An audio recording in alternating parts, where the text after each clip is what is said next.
You're listening to She's the Business podcast. With the lovely Nina Worsley, who's all the way over in Pennsylvania. Hi, Nina. So great to have you here on the podcast today. Hi, it's great to be here.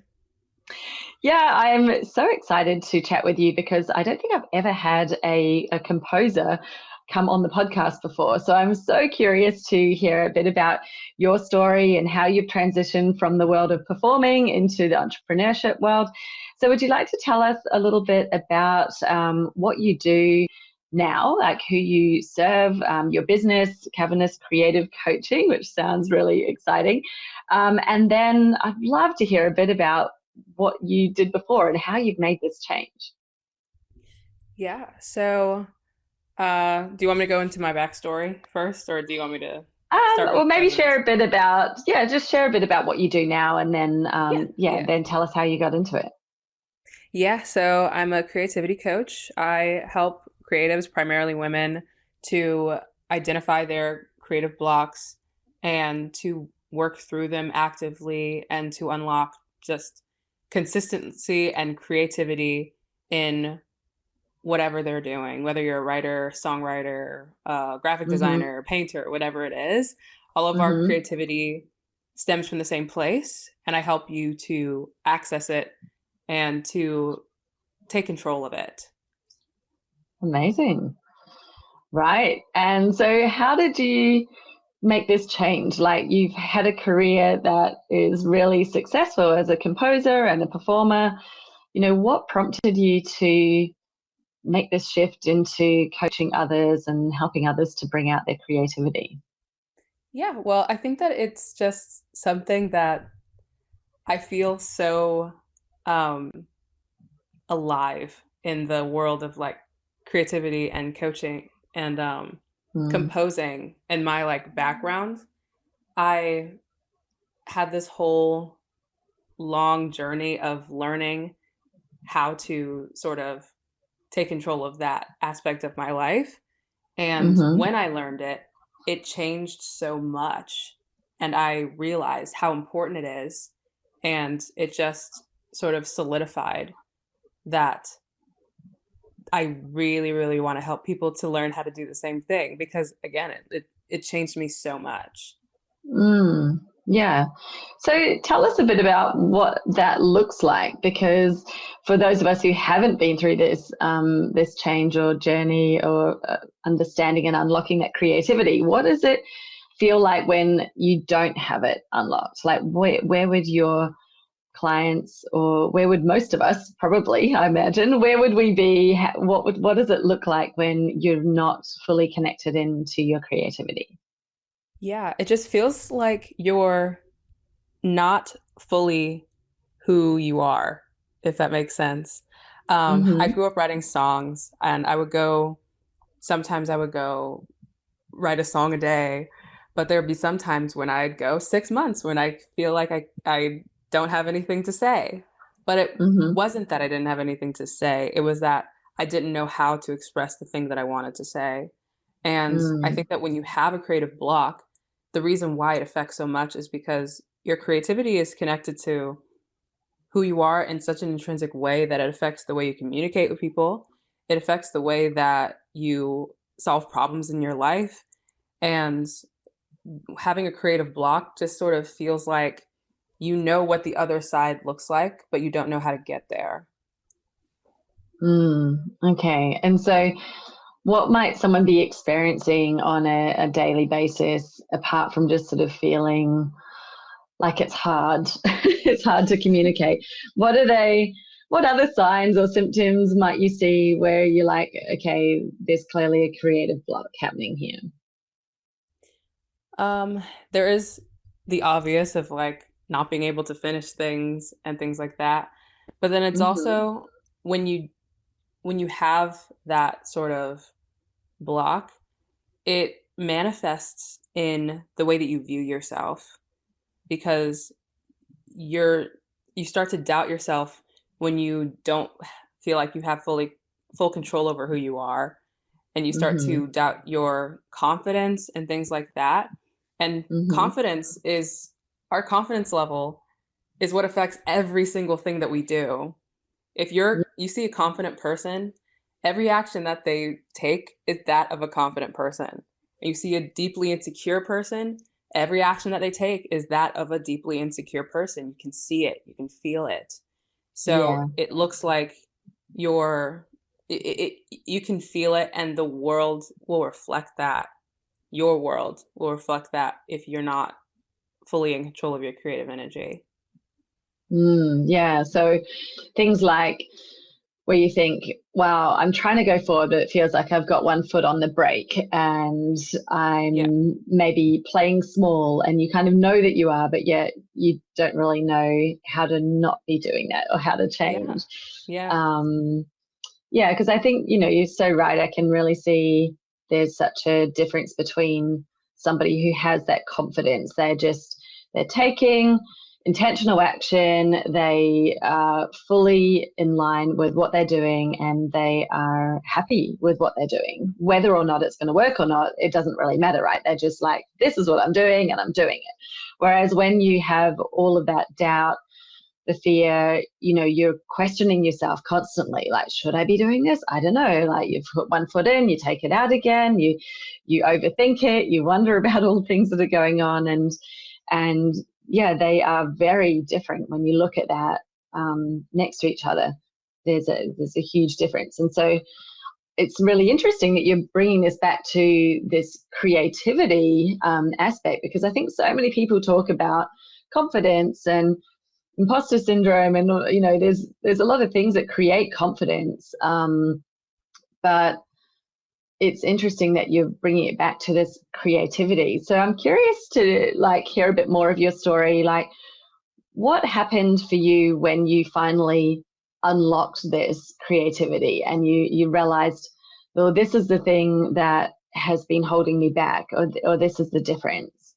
Yeah. And then tell us a bit about what it looks like now that you've unlocked it. Like, what is that other world for you? I grew up in a very musical childhood. I Mm-hmm. had a big church that did praise and worship and had a huge choir and everything. So I was just immersed in music from the moment I was born, essentially.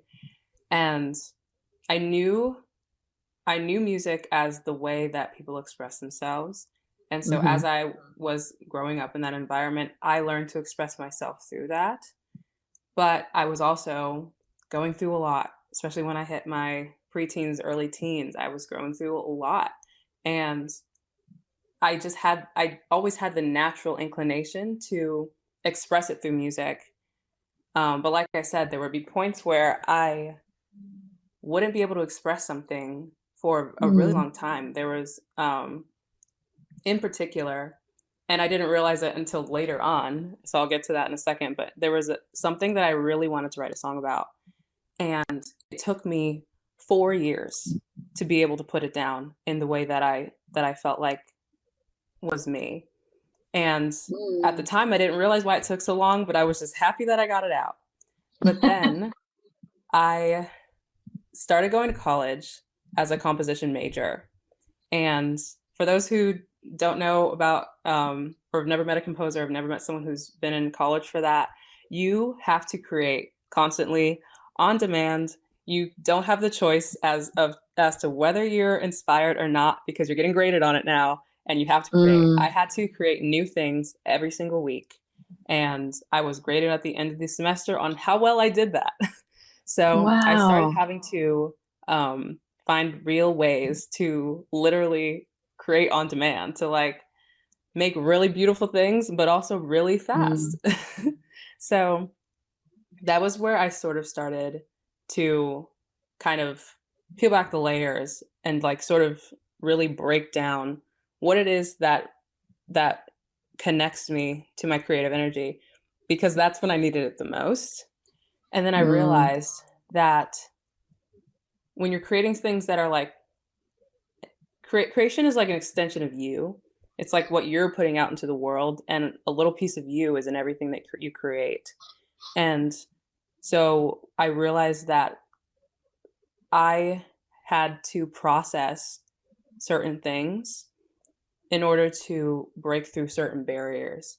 So going back to that song that I was writing, I realized that when I would write really like beautiful songs about things that were painful to me, it was always the things that I'd already processed.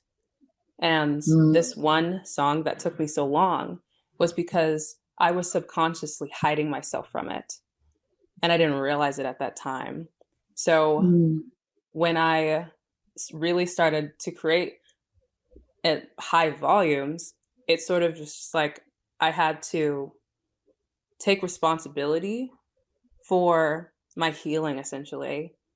And the other thing is that my relationship with God played a huge role, because the closer I got to God, the more I realized that we are literally a reflection of our creator.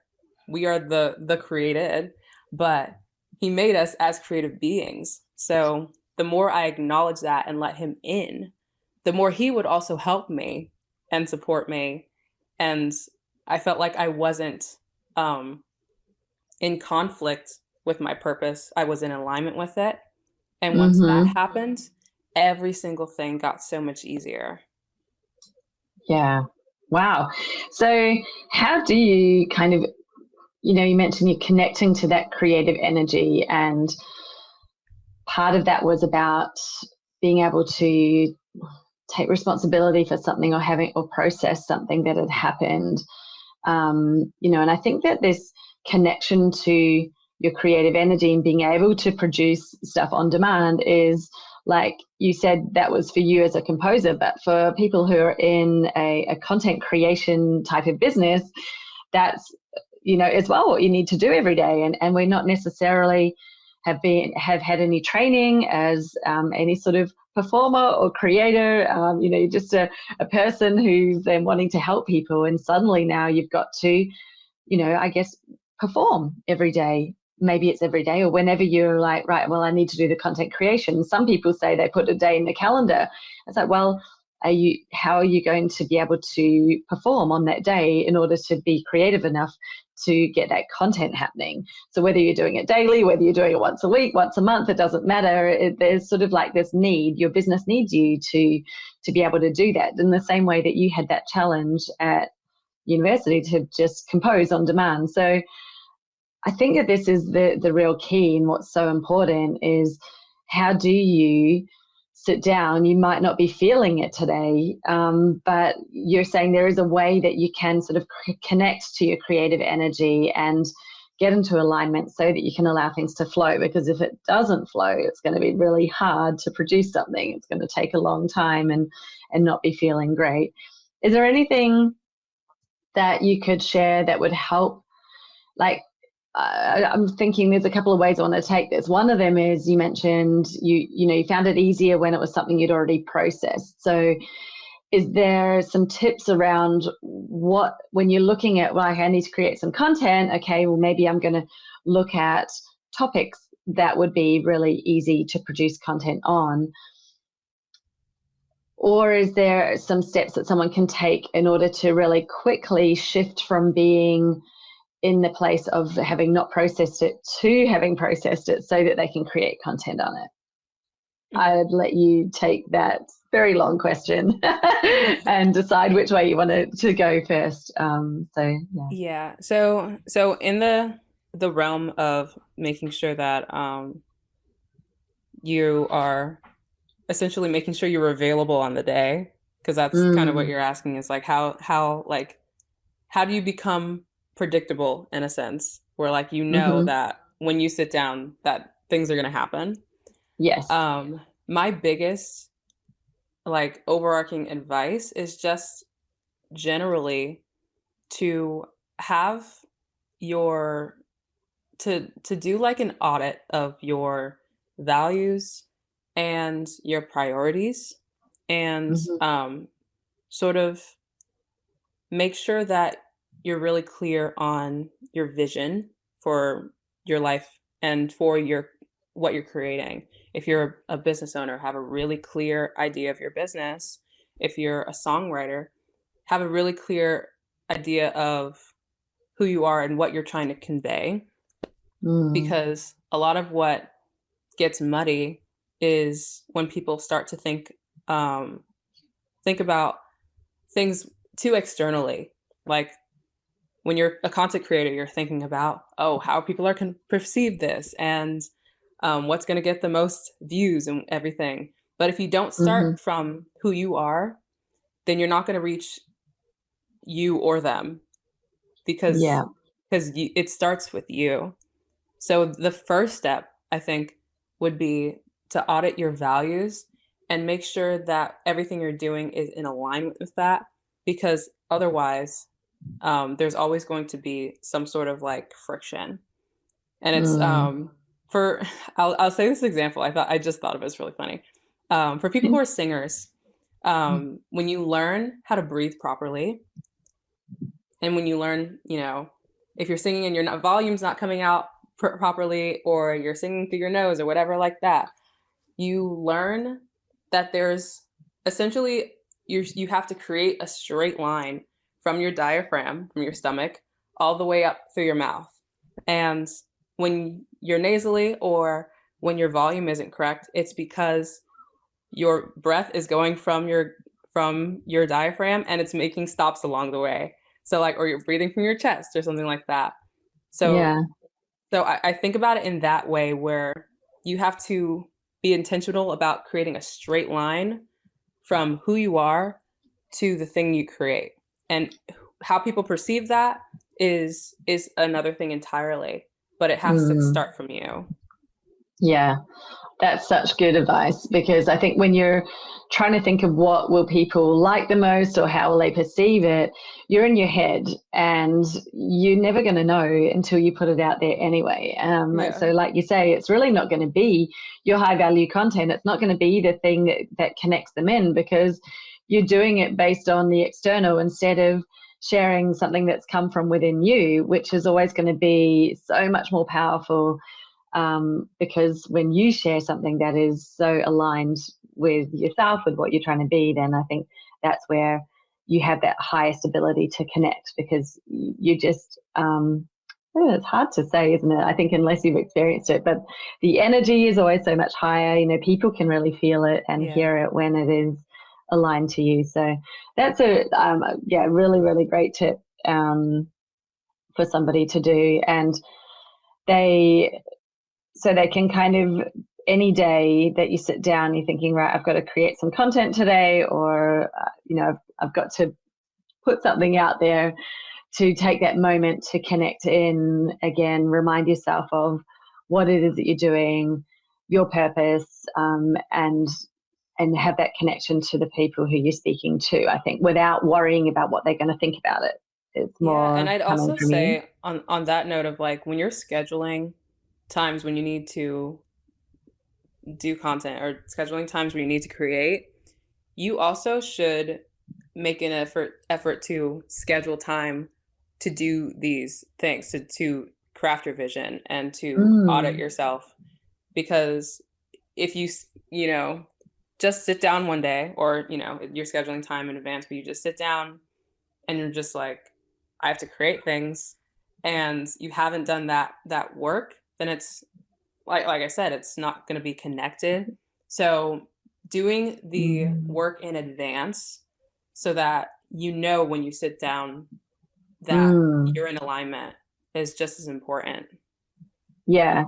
Do you have any tips about what you would do? Because that just prompted that thought of oh my goodness, you might be, I don't know, you might have been busy doing something, you're in your emails having a conversation with someone, maybe you've even been getting the kids off to school. So your brain's been doing all of these things, and then you're like, right, now I'm going to sit down and create some content. And it's kind of really hard probably to just flick the switch and move from whatever mode you're in into the creative mode. So is there anything that you do or recommend that you do that is maybe right before you actually try to pump something out, do this activity to help you to switch your brain into the right mode so that it's going to flow for you more easily? Do you have any really cool exercises or tips that you can share? Yeah, so I do think, it is a struggle when you have a huge ginormous to-do lists and you're running from one thing to the next. And that is the issue, is that you do need to take your time. And that's what a lot of people don't have. I know there's a lot of times when I don't have it, but I will say that like taking the, like, I guess to the point of how to get back in the correct mode, I would just say, take a journal with you and just write a short paragraph detailing your intentions for what you're about to do. So that'll give your brain the cue of like, oh, we're doing something else now, and this is what we're doing. Because when you're in the chaos mode, you're like, oh, I have to do this, I have to do this, and you're moving with your body, you're moving with your hands. But when you're going and creating something, you're not just in autopilot anymore. So you have to remind your brain, here we are, this is what we're doing. Yeah, I love that. And it's so simple, right? So yeah, it's not like, because I think we always have that challenge of, oh, there's just not enough time and I've got so many things I need to do and I've got to sit down and get this done. And there's always this pressure that I think we just put on ourselves, like layer the pressure on. But just to take that moment and write the intention, what an amazing tip, because it literally could take, a minute at the most to do, but it's just going to help you switch off all the other things and to really center into what you're about to do, which is, so good. Like you cueing your brain. Okay, brain, here we are. This is what we're going to do now. That's really excellent. So is there anything else that you can think of? I guess you mentioned before about when you're creating something and it's something you've already processed. Did you want to share anything else about how you can sort of, I guess, select really good topics, what you advise people to do in that place? Because I think that we could all do with avoiding that sort of creation that takes a lot of time and effort. And, that's a really perceptive insight that, hey, if you are trying to create something on a topic that maybe you haven't processed to the right level, then that's why it's feeling hard. It's why it's not coming out, because you haven't gone through that. I'd love to hear a bit more about what you mean by processing it. How do you know whether it's something you've processed or not? I'm just trying to think of the questions that people might be asking when they think about that. Yeah. Well, whether that you've processed it, I think, when you are on the other side, which is the hard part. But when you're in the before stage, I think that the biggest thing is when you're finding something that's taking a long time, it's hard, because it's like you do have to sort of confront yourself a lot. And that's what creativity is. It's getting to the core of who you are. And so when something's stopping you from doing that, you have to pause and you have to address it. And so if you're in a situation where you're in the middle of something and all of a sudden, oh, you can't do it anymore, run out of creativity, it's gone, don't know where it went. I would say that you should really reflect on the moment that happened, and what was happening at that time, what were you thinking about at that time, and what was the topic. Because sometimes you don't realize that something isn't processed until you're already in the middle of trying to get through it. So think about, what was that moment, and be really, really honest with yourself, which is the other hard part that people will always struggle with. It is just a constant circle of honesty and reflection. And I'm trying to give a good example, but I always go back to that example of the song that took me 4 years to write.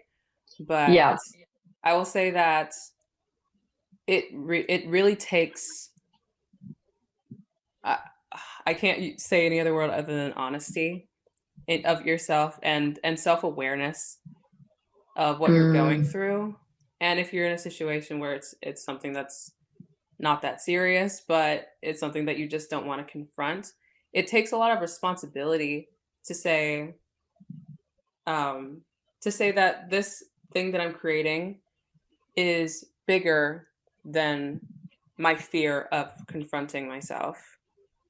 And that's where a lot of people have the big issue, is that this thing where writer's block happens, where any sort of thing like creative block happens, you believe that the thing that you are trying not to confront is bigger than the project.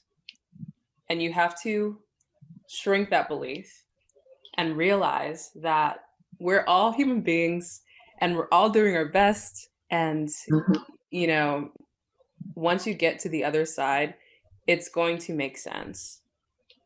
Yeah. So would you say, if you've experienced that block, you know, maybe you've started something or you sat down and you just can't get it out, that's the moment that you ask some questions, you know, okay, is there something that I'm avoiding? Is there something that I'm, you know, like some self-reflection questions to see whether there is a subconscious avoidance happening there? Yeah, and it's not always something super serious. Sometimes it's simply you're worried about the way that people are going to perceive the thing that you're creating. You're worried about, again, it's the external things that are seeping into your internal process. So it could be something that is from your past that you have to confront, or it could just be that your confidence is weighing in this particular aspect of the process. Because again, we are just living life. We're going through whatever we're going through. And when we're just on autopilot for a long time, or whatever it may be, we don't always notice that we're making decisions based on our lack of confidence, or based on our self-doubt, or based on our fear of being judged. So I would say that you should also look at who you're thinking about when you're stopping. What's the picture that's creating the reason to stop? Yes, yeah, definitely. And then once you've kind of identified that, do you have a way that somebody could sort of shift their perspective so that they can get rid of that? You know, I guess, you know, even though you might identify it, it's still going to be present. You might be like, well, I've identified that I'm worried about what people are going to think, or that they're going to see me, you know, maybe they won't think I'm an expert in this area, or maybe I'm not going to explain it right. Whatever that fear is that you've got that's kind of stopping you saying the thing. Once you've identified it, what could you say, or is there a question you can kind of present yourself that helps you to kind of shift back into that position of power and confidence? As far as a question, well, I'll say this first. I think the two biggest things, when you're trying to get back on track, are talking to yourself. I'm a really big proponent of just saying the words and just getting out the correction. If something happens in your mind, it's not always, we don't control the thoughts that go into our mind, but we control the words that come out of our mouths. So I think that really going back and saying, no, that's not true, out loud to yourself, as stupid as it may sound, is really important. And the other thing I think is really important is exposure therapy. The only way to because your brain and your subconscious are designed to protect you. And when they are keeping you from something, it's because they believe that is going to protect you. Like, I don't want you to get hurt, which, you know, you have to sort of baby yourself in a way of like, I understand that you're trying to help me, but this is okay. I'm not going to die. So if you're in a situation where you're afraid of judgment, you're afraid of the way that you're being perceived, or you're afraid that people aren't going to believe in you, you just have to take a huge leap and prove yourself wrong. Because 9 times out of 10, you are wrong. People either are ready to support you, or they don't care as much as you think they do. And Yeah. in a writing example, if you have writer's block and you're afraid of whatever it is, self-doubt, whatever it is, just creating, I'd say create a little bit of a detachment and write crazy things through that block, and then go back and edit it later and just prove to yourself that you can get beyond it. And then you're like, oh, I'm on the other side, and now let's do more work. So just the exposure of going beyond the thing that you're afraid of in the most controlled way, so you can prove to yourself that you're in control of it. But if you're going to ask yourself a question in the moment, I would say that the best thing to ask in order to get your brain back on track is, what are you doing this for? And what do you believe is bigger than your purpose in this moment? So when I create music, I want to help people to feel something. I want to show people the truest version of myself, and by extension, I want to show them my love of God through music, and that is super important. So when I'm in a mode where I'm afraid of being perceived, I'm like, is this person who I'm afraid of bigger than my purpose? And the answer is always no. That's so good. Yeah. Like when you put it into that perspective, and then, is this bigger? Is this more important? What, if somebody doesn't like it, well, hey, you can't control what other people think or how they react. And there's probably always going to be somebody who doesn't align, but that doesn't matter, right? You're not doing it for them. There's all of the other people. So it's so good to do that. I love how you said, say it out loud to yourself. Say, well, hang on, that's not true. Or like, that doesn't matter. That one person that might criticize, they don't matter in the whole scheme of things. It's not.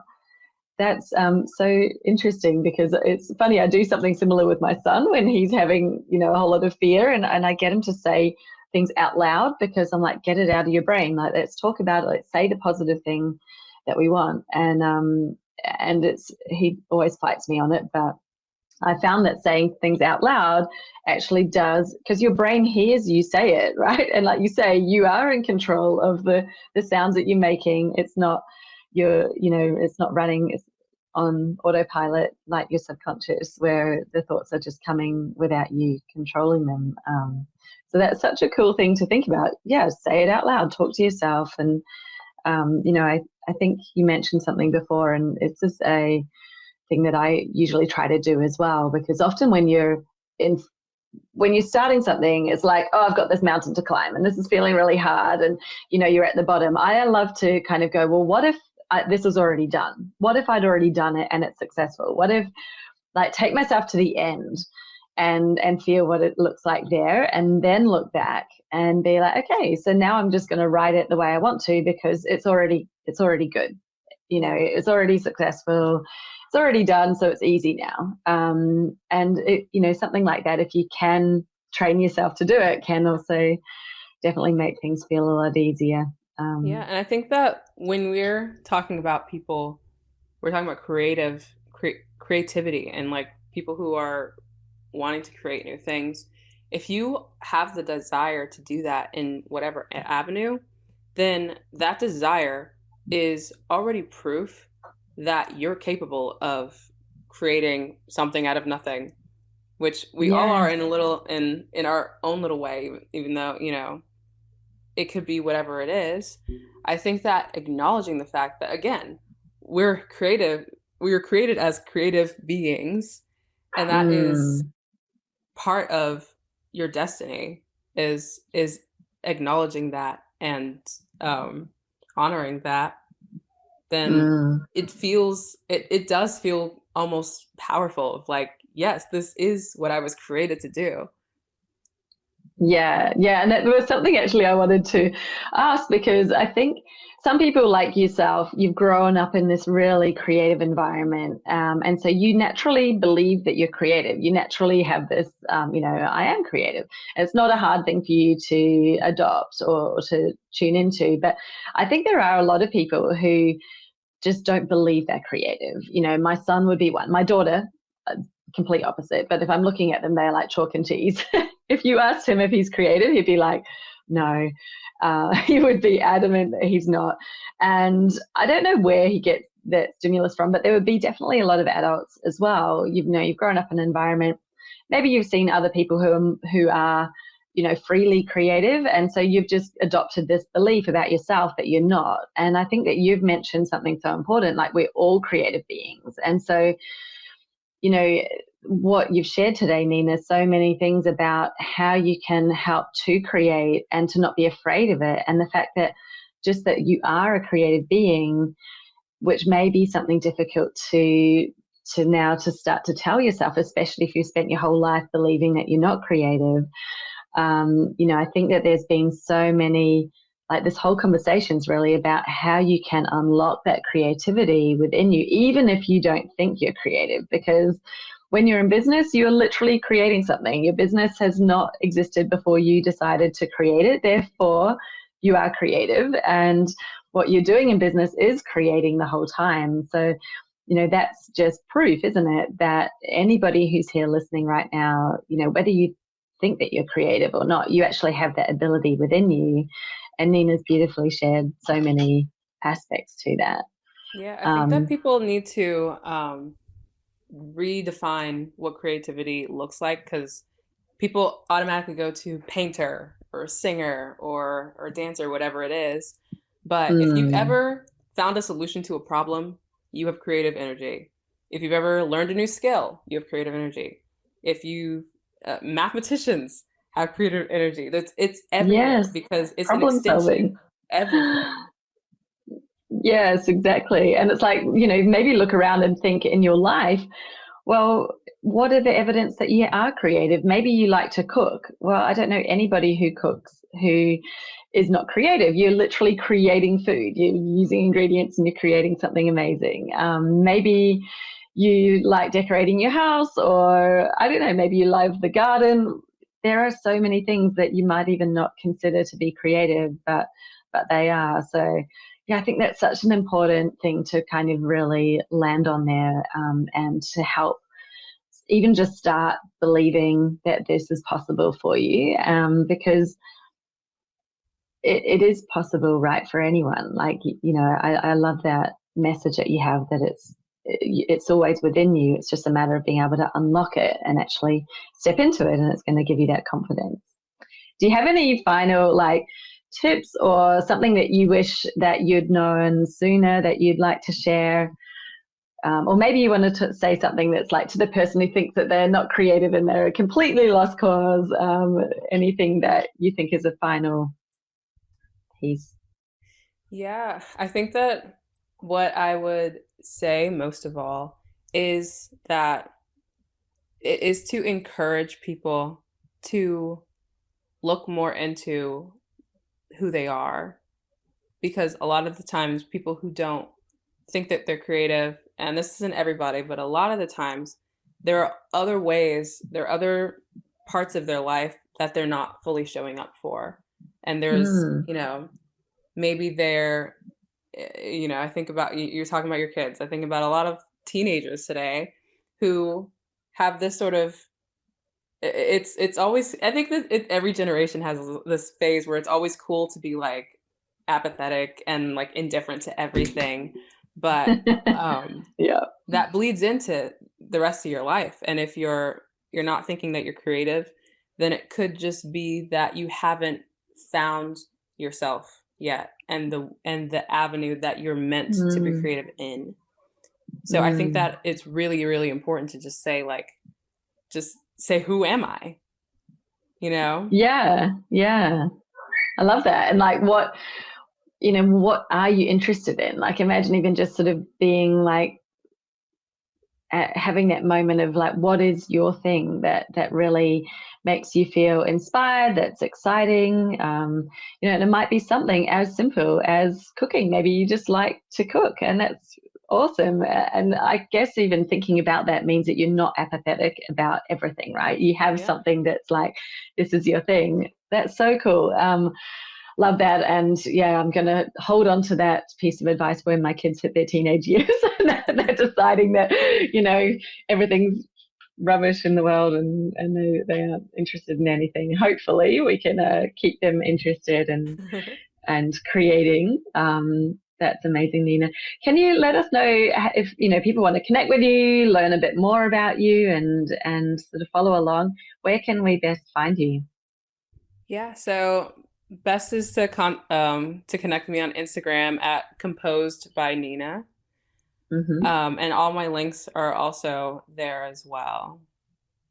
Amazing. We'll hook that up in the show notes so people can jump on over, connect with you on Instagram. And if you're listening to this episode now, why not take a screenshot of it and post it on your stories and tag us, because we both love to hear from you. If there was something that just really stood out to you today in our conversation, maybe it's going to help you to reconnect to that creative side.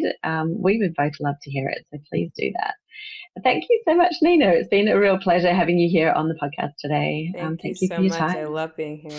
If you've already got a signature program but think it's not quite working for you the way that it should be, or if you've been listening along to the last couple of episodes of me talking about signature programs and you're really interested in creating your own, maybe stepping away from that low ticket grind or selling the one-off sessions that just seems to be so exhausting and not very rewarding, then I've got something really exciting to share with you today. I'm about to kick off a 2025 update and upgrade of my Business Jam program, adding in the newest insights, lessons, and learnings to help you create that no-brainer signature program that sells itself with a really simple marketing system to grow it with premium clients without needing a big team, a big budget, or any of that hard hustle mentality. Now, I've decided to run a once-off live cohort as I roll out this new content, and it's going to be starting this month in May. This will be a small, intimate group of just 10 women who want to work with me on a really personal, intimate level through this new content as it rolls out and get extra coaching and support before I open it up to the broader public as this new and refreshed program. So it's a very limited opportunity and a first come, first served basis because there are only 10 spots. I'm not opening this up any broader than that.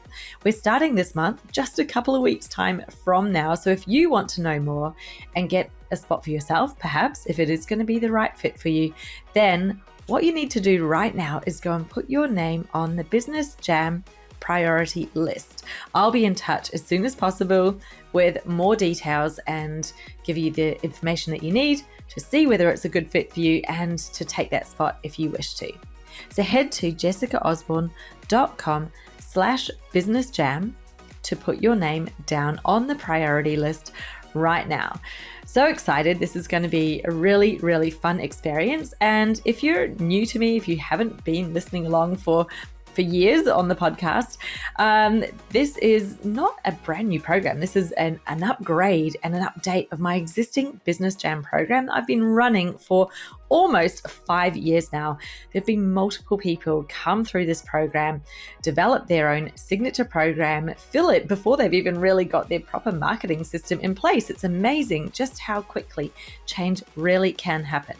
So I'm doing this update. It's going to be amazing refresh of that content with a 2025 slant on it, incorporating all those newer, deeper learnings and insights that I've developed over the last time of me coaching these people through, and also my own experiences as well. So you're going to be getting the absolute best of what I have to offer in this new update. So if you want to join me for it, pop your name on the priority list right now. I'll get you the details and hopefully you might take one of those 10 spots to work with me live on it. I can't wait for this. It's just going to be so much fun. So come on and join us before it's too late.